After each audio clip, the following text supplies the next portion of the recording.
네, 미리네 라이브 돈돌입니다. 오늘 영상을 통해서 지금의 토트넘의 이 답답한 경기력, 어쩌면 예고된 참사였다. 이게 무슨 소리냐? 크게 제가 세 가지 이유를 들려드릴 텐데요. 끝까지 보셔야겠죠. 그럼 바로 영상을 시작해 보죠. 토트넘이 챔피언스리그 조별리그 3차전에서 이 프랑크푸르트 원정이었어요. 0대0으로 비기고 돌아왔습니다. 새벽에 일어나서 경기를 보신 분들은 야, 이 챔스 경기가 맞나 싶을 정도로 토트넘 글쎄요, 뭐 볼터치 미스, 패스 미스 뭐 난리 났습니다. 케인, 손흥민, 페리시치, 뭐 호이비에르, 에미네소 너나 할 것 없이 모두가 이 잦은 미스로 인해서 공격 전개에 어려움을 겪었던 게 사실이고요. 손흥민 선수는 전반전에 날카로운 키패스 뭐 두 번이나 배달을 했고 토트넘의 마무리가 좀 아쉬웠죠. 또 그리고 손흥민 선수 자체도 몇 차례 좋은 슈팅 기회가 있었지만 아쉽게 이게 골문으로 향하지 못했어요. 이 경기 전에 제가 아스날과 이 북런던 더비를 치른 토트넘을 우리가 경기를 봤었고 또 그 이전에는 토트넘의 많은 선수들이 A매치 이 두 경기를 풀타임으로 뛰고 돌아왔었죠. 체력적인 문제는 당연히 있을 수밖에 없을 텐데요. 지난 시즌 없는 살림에 극적으로 챔피언스리그 티켓을 확보하면서 여름 이적 시장 보강에 열을 올린 토트넘이었는데요. 실제로 히샬리송이라는 대어를 영입하기도 했고 왼쪽 윙백, 뭐 오른쪽 윙백, 중미, 왼쪽 스토퍼, 골키퍼까지 전 포지션에서 보강을 진행했던 토트넘입니다.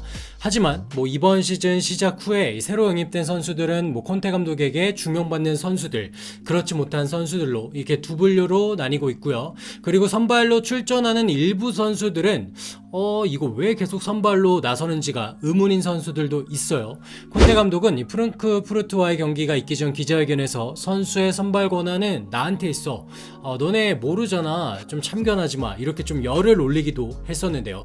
과연 콘테의 이 어떤 이해할 수 없는 전술, 우리는 언제까지 믿어도 되는 걸까요? 저희 미리네 라이브에서는 오늘 영상에서 이 시선을 좀 바꿔가지고 현재 토트넘이 겪고 있는 이 문제, 이 문제가 어쩌면 이번 시즌 시작 전부터 예견된 일이라는 이 주제를 이야기해 보도록 하겠습니다. 흥미롭죠? 자, 우선 여름 이적 시장에 영입된 선수 많았습니다. 다만 이 모두가 콘테 감독의 픽이냐 아니면 구단이 고른 어쩔 수 없이 데려온 선수냐 뭐 이건데요. 첫 번째로 토트넘의 가장 큰 문제로 지적된 곳이 어디였죠? 네, 우측 윙백이었습니다. 근데요, 시즌 개막 후 우측 윙백에서 꾸준하게 뛰고 있는 선수는 에메르송 로얄이에요. 현재 토트넘이 가지고 있는 가장 큰 문제점이죠. 물론 토트넘이 이 자리에 영입을 안 한 건 아니에요. 잉글랜드 프리미어십에서 활약하던 이 제드 스펜스를 영입했던 토트넘인데 글쎄요, 스펜스에게는 뭐 어찌된 일인지 기회가 거의 주어지고 있지 않아요. 그리고 지난 시즌 막판 부상 이전까지 정말 좋은 활약을 보여줬던 도어티에게조차 지금 기회는 가지 않고 있습니다. 결국 스펜스는 혹시 모를 이 에메르송의 이 부상에 대한 백업 그리고 홈그로운 커터를 채우기 위한 영입으로밖에 보여지지가 않죠. 콘테가 생각하기엔 즉시 전력감에서 멀다라는 거예요. 즉 가장 큰 문제로 지적되었던 이 우측 윙백에 콘테 감독이 원하지도 않는 스펜스가 영입이 된 꼴이고 여전히 에메르송 로얄은 발전이 없다. 아니, 뉴스를 보니까 그 실력 발전을 위해서 에메르송 로얄이 13억치의 개인 장비를 샀다고 하는데 도대체 실력이 언제 낼까요? 그리고 두 번째, 중앙 미드필더의 뎁스 문제인데 토트넘의 콘테는 지난 시즌 부임하면서 3-4-3 포메이션을 주로 사용하고 있습니다. 하지만 콘테는 분명 우리가 알기로 뭐 인테르 그리고 첼시에서 3-5-2 전형을 누구보다 많이 사용하기로 유명했던 감독이잖아요. 근데 지금은 왜 그럴까? 그거는 자세히 들여다보면 3명의 미드필더로 수적 우위를 점할 만큼 이 토트넘에 재능 있는 선수 미드필더가 없다는 거예요. 물론 지난 여름 이적 시장에서 내려온 비수마가 콘테 감독의 픽이라고 하고 뭐 3 미드필더를 사용하기 위해 영입했다라는 언급도 있고요.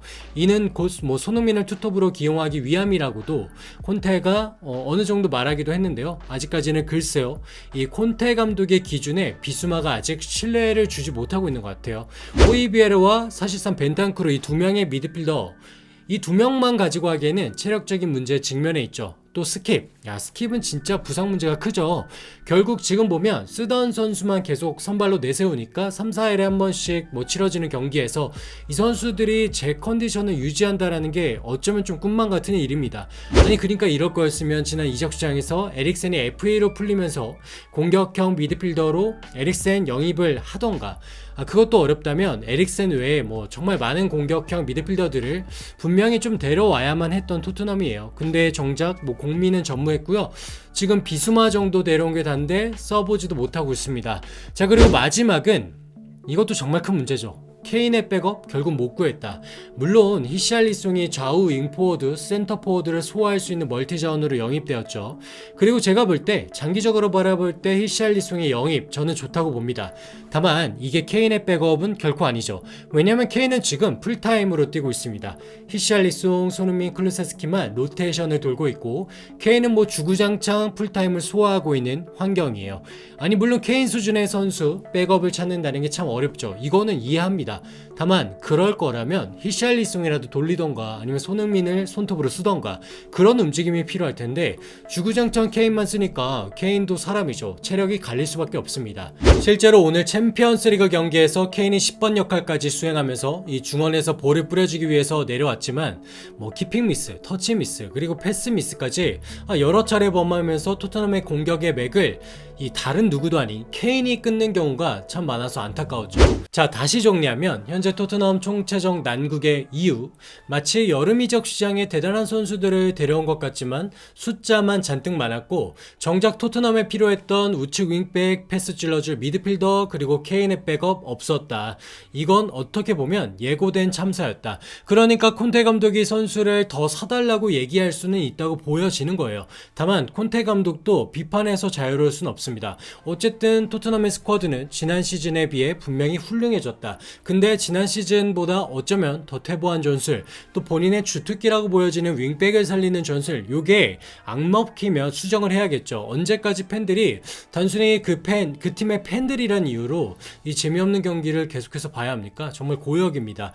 더 이상 지난 시즌 득점한 손흥민 선수의 이 경기 끝나고 좀 이 진한 아쉬움, 이런 표정을 더 이상 안 봤으면 좋겠습니다. 글쎄요, 이게 과연 이 콘테 감독의 고집이 있는데 짧은 시간에 개선이 될까요? 여러분들과 함께 두 눈 시퍼렇게 뜨고 지켜보도록 하겠습니다.